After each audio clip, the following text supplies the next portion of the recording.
अवधूता बाबा करा साईनाथा चिन्मय सुखधाम जाऊन कदर केले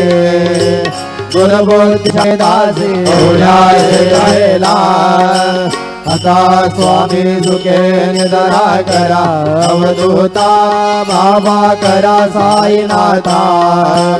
चिन्मय सुखधाम जाऊन सोडाय कांदा अलक्षऊन मनी घेऊन नाजूक दृष्टला बाबा नाजूक दृष्टला निरंजने सद्गुरु स्वामी निजविल शेला आता स्वामी सुखे निधरा करा अवधूता बाबा करा साईनाथा दत्त पाहे प्रसादाची वाट गावे दोन्ही हातात जगे